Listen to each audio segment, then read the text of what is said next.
it's not all business. It's about the journey and doing that journey with fun people that you can enjoy and laugh with. I think it's so important to laugh, no matter how serious the business is. Managing wealth is a very serious responsibility, but there's no rule that you can't have fun along the way with your colleagues and with your clients. And laughter is the best medicine to everything. Your journey to wisdom, wealth, and wellness starts here. In this episode, Jonathan speaks with Chief Investment Strategist Ajay Gupta about working with Tony Robbins and Deepak Chopra, as well as maintaining a work-life balance. Welcome to today's episode of Seeking Wisdom, Wealth, and Wellness. I am super psyched. I got a buddy of mine, Ajay Gupta, here today. This guy has been called, my guest has been called the Guru's Financial Guru. Not even a smirk on that one, huh? The Guru's Financial Guru doesn't get you a smirk. You can see why. I'm thrilled to be here today. He served as the trusted advisor of high-profile figures like Deepak Chopra, Peter Diamandis, and of course, Tony Robbins, who is extraordinarily well-known. And now he's the principal of Robbins Gupta Holdings, an exclusive family office for Tony Robbins, Ajay Gupta, and their respective families. Prior to founding this RG Holdings, Ajay was chief investment strategist at Creative Planning, an independent wealth management firm that he helped grow from, 500 million to 300 billion in assets under management. Not bad. And you probably heard that a little bit, maybe heard a little history of that, but nonetheless, we're not here to talk about that. We're here to talk to Ajay. Ajay, thanks for coming. Thank you. So maybe rewind us way back to the beginning. Like, how did you get into financial services? Where did it start? And how did you stumble into such amazing, high-profile people? Jonathan, I want to try to connect the dots of how I've ended up where I am right now. There's been a lot of luck and a lot of grace along the way. That I cannot discount that. I started in the industry. My dad was in the financial services industry. He's almost 90, and he's technically still in the financial services industry because he still has some clients that he works with in Montreal, Canada. Wow. And when I graduated from university, I joined the brokerage world right out of university and started building my business. At first, I thought I was going to become a banker and work on the lending side or be an analyst, but then I quickly gravitated towards wealth management and investment guidance. So that's where it started. I moved to San Diego approximately 24 years from Montreal, Canada, to build the American dreams, let's call it. And one of the things that I did, I was a little nervous to move from Canada to the U.S. because I didn't have a green card or papers.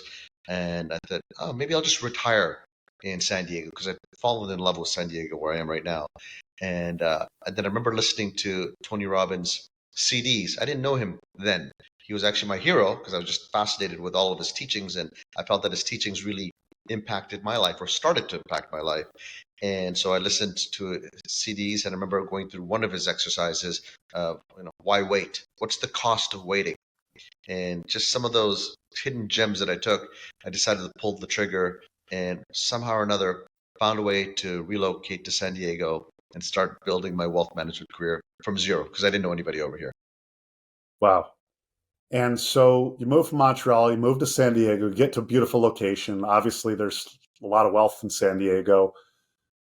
But San Diego is not a hub for celebrities. I mean, LA is like a hub for celebrities. Like, how did you start becoming the guru to such high-profile people? Is that just a serendipitous? Is it, one bumping into one person, bumping into another person? Just how do you connect the dots with that? Yeah, it was definitely not purposeful. One thing that I did do when I was doing my exercises using Tony CDs, I did make a list of about 5 to 10 people who I really wanted to meet or build a relationship with. It wasn't necessarily business only and being their advisor, but just having a relationship with them. And it was some of the names you mentioned. Tony was number one on the list. Deepak was on the list. I had, the best heavyweight boxer, and I won't mention names, but the best heavyweight boxer in the world on the list. I had this one I can mention, Larry King live. For some reason, I used to watch his shows at night, and somehow or another, the majority of the people on that list ended up becoming, very meaningful relationships to me, either as their advisor or just people that I became friends with. And it was more word of mouth. It wasn't really, it wasn't something that happened purposeful. But I can tell you right now, when I was a rookie, I used to go in the computer system where I could type in my clients' names, and I'd type in Robbins, and nothing would pop up because I didn't have any clients with the name Robbins. And then I'd type in the name Chopra, and nothing would show up. So I think sometimes my wife jokes with me. She says you maybe manifested a lot of what happened in your journey. But as I think back, I didn't even realize that I haven't thought about that in a long time, that I used to type in their names and it wouldn't show up because I didn't know them or have a relationship with them. Now they're my closest friends in the world. Very, very cool.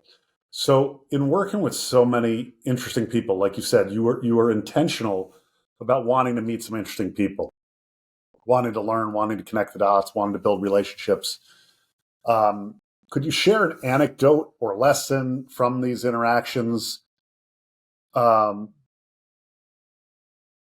had a significant impact on you and your approach to wealth? One interesting thing happened about 15 years ago. I remember going to Deepak's, it was either his home or his office. I don't remember where it was, but I remember, putting the presentation together and using, extra fancy paper and going through a quarterly review with him.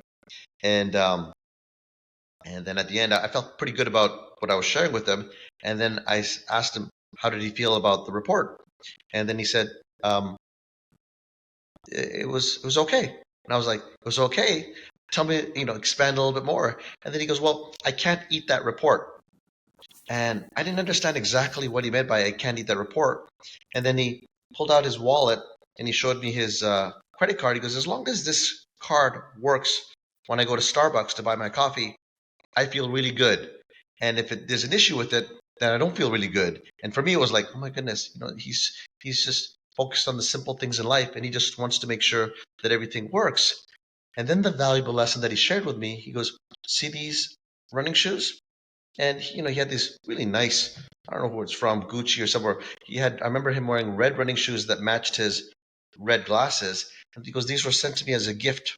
It might have been from Gucci or someone, a high-end brand for him to wear, just for him to wear their brand. And he goes, when I first got it, I loved it. It was nice. It was my size and it was comfortable. I was very careful when I wore them.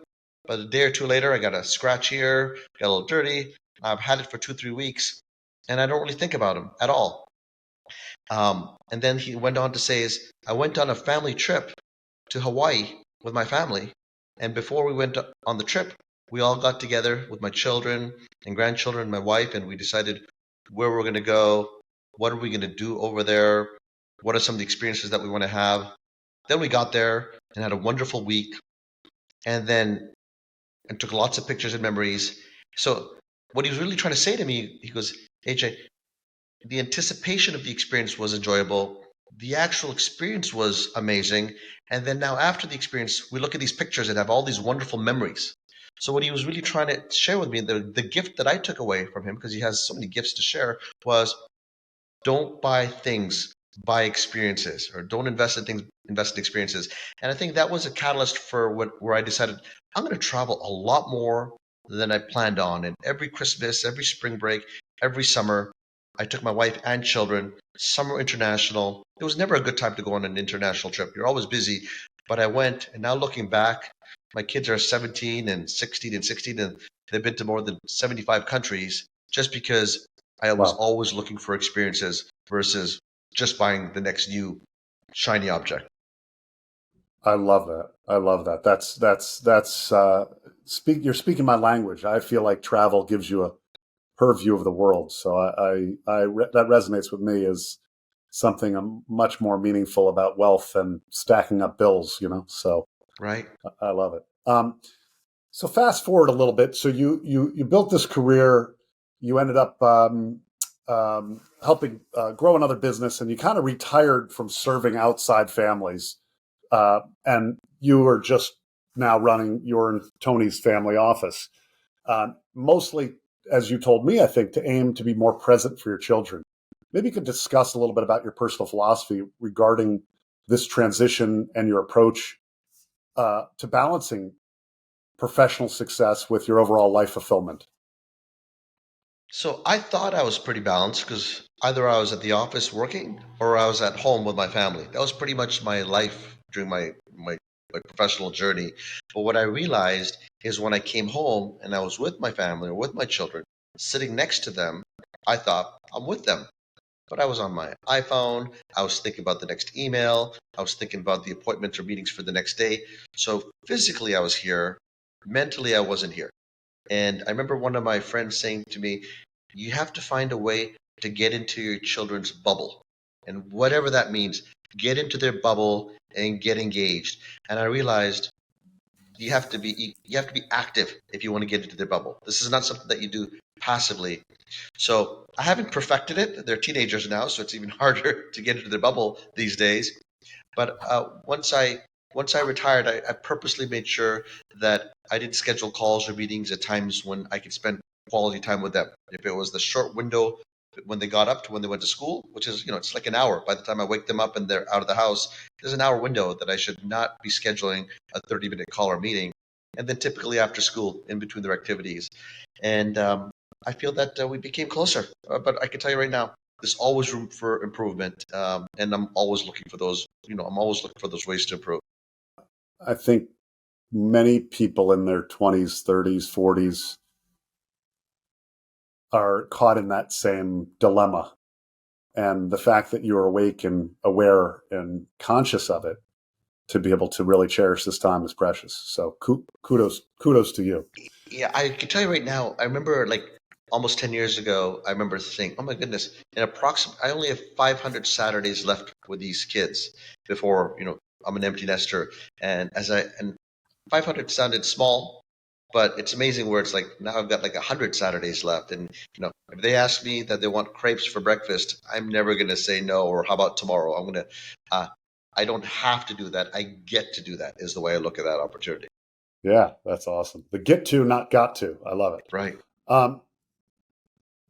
As I've gotten to know you a little bit over the years, you've really gotten fascinated with the alternative investment world, the importance of alternative investments across various asset classes. Maybe you can elaborate on the evolution of your philosophy and share some insights into how you identify and evaluate these kind of unique opportunities. Kind of shifting gears to the business hat for a moment.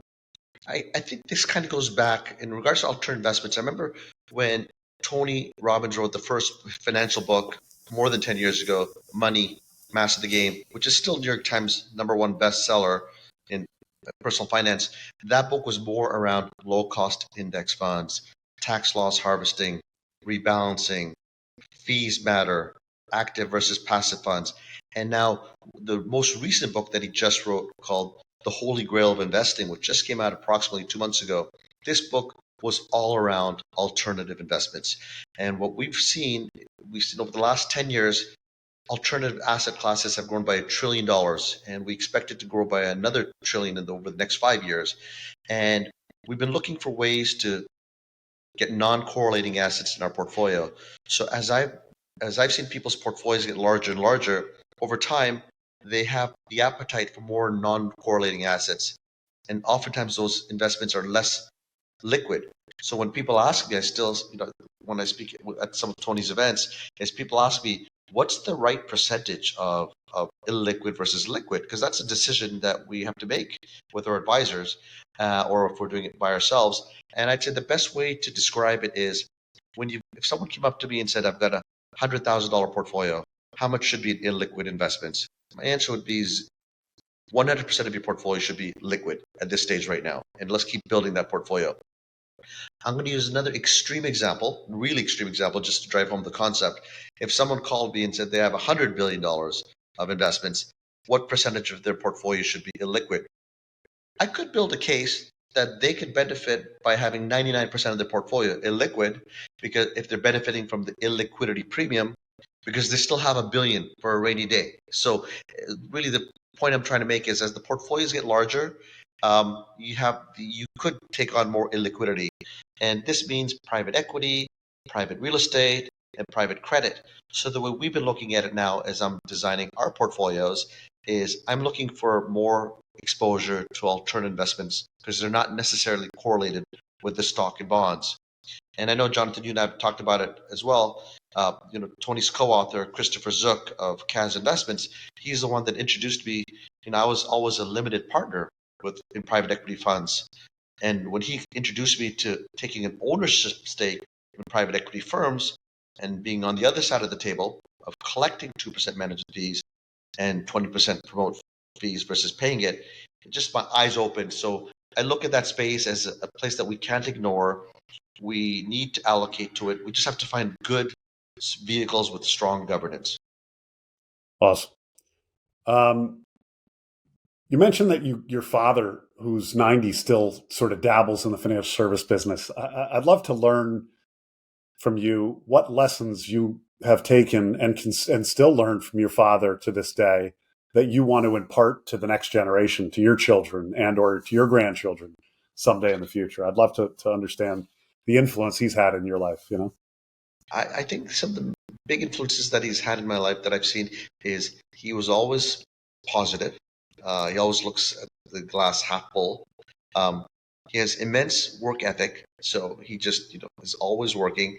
And for him, when I told him at age 49 I was retiring, he couldn't even comprehend that because he says you have to keep busy, you have to stay productive. This is what's going to keep you young and keep you energized. And so I think with him, just watching his work ethic, the integrity, staying positive, I think those are things that I'm trying to instill in my children because I think those are gifts and I'm trying to instill it in them so they'll instill in their children. So hopefully we could keep passing it on. I love that. That's my grandfather also worked till he passed in his 90s. So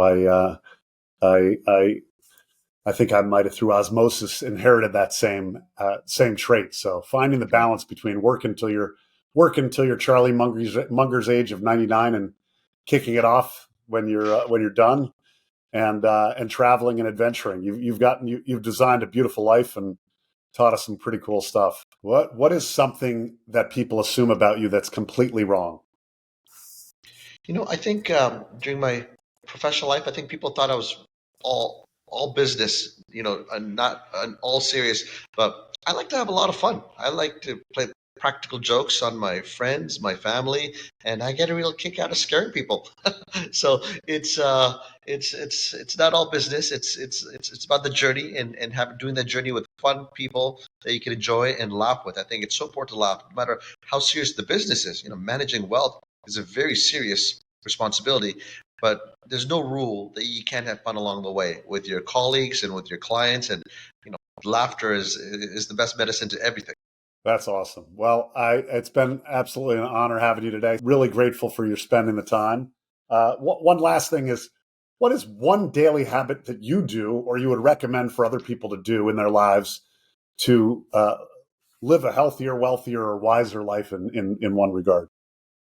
One of the things that I've been doing for years, and it doesn't take a long time.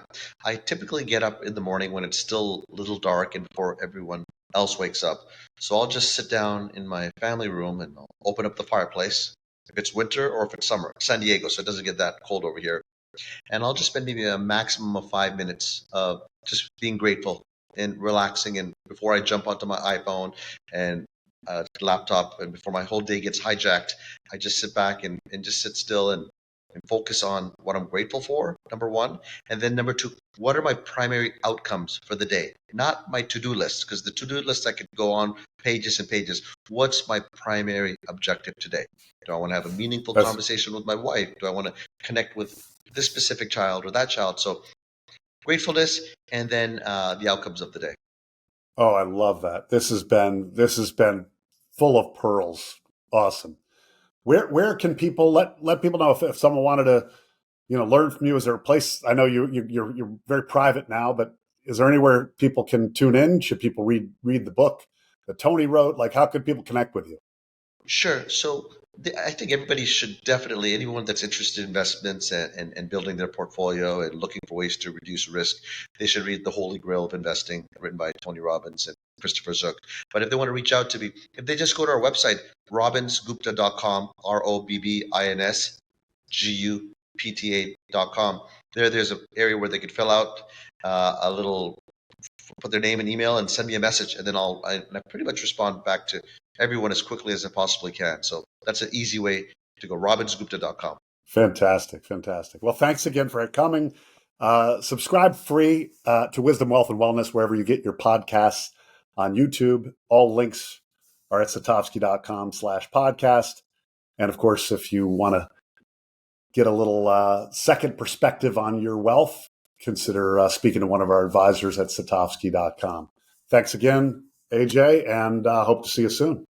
Thanks, Jonathan. See you soon. Satovsky Asset Management, hyper-personalized wealth management that has created joy and abundance since 2007.